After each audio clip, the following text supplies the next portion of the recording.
चाहे झारखंड की मैया योजना देखिए, उनको जो पैसे आ रहे हैं 1500 2000 जो भी अकाउंट में आ रहे हैं 2500, तो वो लोग कब आ रहा है? इलेक्शन था तब आ रहा है। आप चाहे वो दिल्ली का इलेक्शन ही देख लीजिए, शीला दीक्षित जब थी तो उनके समय, जब अरविंद केजरीवाल उस समय आए थे तो कहते 200 यूनिट बिजली का बिल नहीं होना चाहिए। यहाँ पर ऐसे लोग होते हैं जिनके लिए आज भी 5 किलो राशन बहुत मायने रखता है, शायद बंद हो जाए तो वो नहीं खा पाए। तो ऐसा नहीं है कि ये योजनाएं खराब, मेरे कहने का मतलब है योजनाएं चाहे मोदी जी लाए हो, चाहे मनमोहन सिंह लाए हो, कोई भी हो।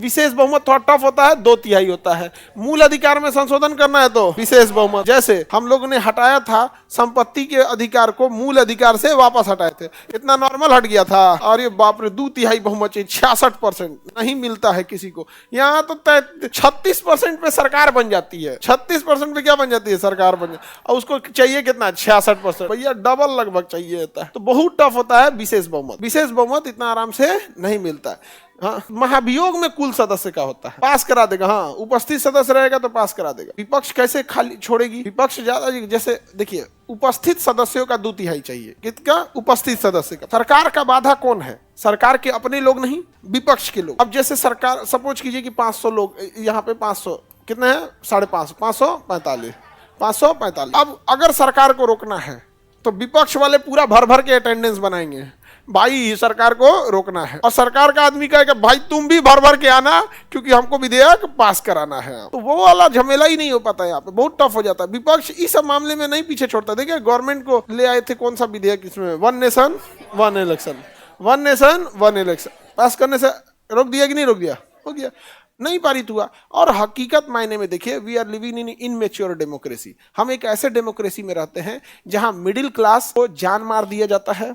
जो इंडस्ट्रियल लोग हैं उनसे हम लोग टैक्स के रूप में भर भर के रुपए लेते हैं। किसी बड़े जितने लोग हैं उनसे पैसा लेगा, मिडिल क्लास से को तो जान मार देगा। अब उसके बाद क्या होगा? इसका इंफ्रास्ट्रक्चर डेवलपमेंट पे उतना वर्क नहीं होगा, कोई ढांचागत उस पर इतना नहीं होगा। हम कैसे चुनाव जीत सके, केवल इस चीज पे ध्यान दिया जाएगा। ऐसे वादे किए जाएंगे। मतलब एक किसान को 5 किलो अनाज के लिए हम लाइन में लगा सकते हैं, वो भी दुनिया में वैसे देश में जहां खेती पे ही लोग डिपेंडेंट है। सोचिए किस हद तक तोड़ दिया कि रेगिस्तान के लोगों को बालू खरीदने के लिए लाइन में लगा दिया, तो किसानों को उसमें लगा दिया गया। तो ऐसा कोई बहुत ज्यादा, तो हमारे यहाँ एक ही चीज होता है ना, इलेक्शन के टाइम पे नेता हम लोग से मिलते हैं, और यही एक ऐसा समय होता है जब हमें कुछ मिला है। आप इतिहास उठा के देख लीजिए, हमें भारत में तभी कुछ मिला है जब वो इलेक्शन रहा है। अभी 1/3 महिलाओं को सीट रिजर्व कर दिया गया है लोकसभा में, अभी लागू नहीं हुआ है बट वो पास कर दिया गया है, पास हो गया है, लागू होगा। ये कब मिला आपको? जब 2024 का इलेक्शन था तब। नहीं रहता तो नहीं मिलता। जो 5 किलो राशन आपको मिल रहा है, हर व्यक्ति को 5 किलो अनाज, आपको पता है ये मनमोहन सिंह की आखिरी दाव थी। 2013 में मनमोहन सिंह ने खाद्य सुरक्षा बिल पास किया था और 2014 में उनकी सरकार चली गई, क्योंकि उन्हें लगा था कि हम सबको 5 एक परिवार पे एक आदमी को 5 किलो राशन देंगे, तो एक परिवार में अगर 5 आदमी भी है तो 25 किलो उसको राशन 1 रुपया किलो मिलेगा, 2 रुपया किलो मिलेगा। यही 1-2 रुपया का रेट होता है यहाँ पे खाद्य सुरक्षा बिल। तो अभी भले हम लोग को मिल रहा है, लेकिन ये किसने दिया था? मनमोहन सिंह। और ऐसा भी मत समझिए कि उन्होंने बहुत अच्छा के लिए दिया था। 2013 का इलेक्शन था, उसमें उन्हें लगा कि ये हो जाएगा, उधर मोदी जी आए, अच्छे दिन आएंगे, लोग 5 किलो राशन भूल गए। लेकिन दाव कौन चला था? मनमोहन सिंह। आप कुछ भी उठा के देख लीजिए, चाहे झारखंड की मैया योजना देखिए, उनको जो पैसे आ रहे हैं 1500 2000 जो भी अकाउंट में आ रहे हैं 2500, तो वो लोग कब आ रहा है? इलेक्शन था तब आ रहा है। आप चाहे वो दिल्ली का इलेक्शन ही देख लीजिए, शीला दीक्षित जब थी तो उनके समय, जब अरविंद केजरीवाल उस समय आए थे तो कहते 200 यूनिट बिजली का बिल नहीं होना चाहिए यहाँ पर। हालांकि जिसको भी, कुछ ऐसे लोग होते हैं जिनके लिए आज भी 5 किलो राशन बहुत मायने रखता है, शायद बंद हो जाए तो वो नहीं खा पाए। तो ऐसा नहीं है कि ये योजनाएं खराब हैं।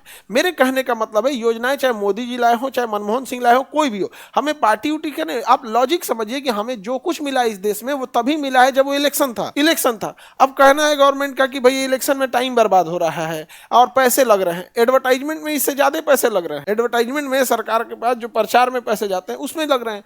आपको अलग, सच में इलेक्शन में पैसे बचाने हैं तो आप फिजिकल रैली बंद कर दीजिए। सबके हाथ में मोबाइल है, आप एक ऑडिटोरियम बुक कीजिए और आपको जो भाषण देना है भाषण दीजिए, वहां से लाइव कर दीजिए। क्या जरूरत है 1960 मॉडल अपनाने का कि हेलीकॉप्टर लेके गांव में जाएंगे, उतारेंगे, फिर 10-20 आदमी आएगा, उसमें आधा आदमी नेता को सुनने आएगा, आधा आदमी हेलीकॉप्टर देखने आएगा, युवा सबको देखने के लिए कोई फिल्म स्टार को उठा कर लेके चलेंगे। ये तो 1960 का मॉडल है, अब डिजिटल हो गया है। अब ऐसे देखिए अमेरिका में कहीं फिजिकल रैली नहीं होती है, 10-20 आदमी जुट जाते हैं। ट्रंप कोई देखिए जब गोली चलाया गया तो वहां 500-600 लोग, ज्यादा भीड़ कहां। वो इसलिए होता है कि उसे बोलने में सहूलियत हो, भीड़ देख के बोल सके। कमरे में कोई टीवी पे कैसे बोल सकता है, कोई एंकर तो है नहीं। वो जैसे बंद कमरे में स्टूडियो में शूट करना थोड़ा उटपटांग होता है, तो ऐसे करके वो कर सकते। तो और भी तरीके हैं, लेकिन अगर वन नेशन वन इलेक्शन होगा तो सबसे ज्यादा लॉस अगर किसी को होगा तो गरीब तबके को होगा, क्योंकि उसको चुनाव में ही एक आदमी उसको नेता देखने को मिलता है, तो कभी ना कभी उसको कुछ ना कुछ चीजें मिल ही जाती है। समझ में आ गया कि नहीं आ गया? नहीं समझ में आ गया? और नहीं तो हम लोग के यहाँ 2005 से पहले आंखों था जी आप लोग के पास, क्या अनर्थ थे हम लोग, पता नहीं। हमें तो 2005 के बाद निकला है। बिहार में सब लोग का आंख कब निकला है? तो उससे पहले हम लोग को कुछ दिखता ही कहाँ था, कुछ दिखता था जी। आगे बढ़े। हमारे सीएम साहब का फेवरेट चीज है, दुनिया 2005 के बाद बनी है, क्योंकि 2005 के बाद वो सीएम बने। उससे पहले उनको कोई भाषण सुनिएगा तो अभी एक जगह बोल दिया था ना कि महिला कपड़ा पहनती थी 2005 से पहले, अजब हाल है। तो ऐसे मतलब गजब बात बोल दी है, ये कोई बात है जी? सर आपकी बहन 2014 अजब हाल। हमारी बहन को पूरी दुनिया 2014 के बाद दिखती है, हमारे सीएम साहब को दुनिया 2005 के बाद मिलते। सबके सामने चैलेंजेज होते हैं।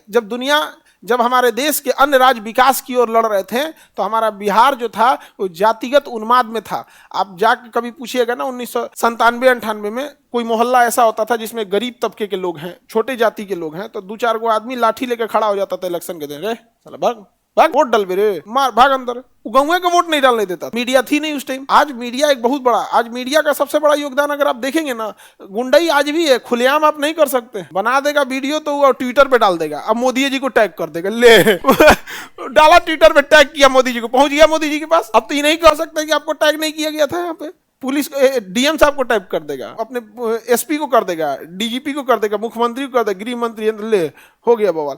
गवर्नमेंट जो है ना वो ट्विटर पे चल रही है, याद रखना।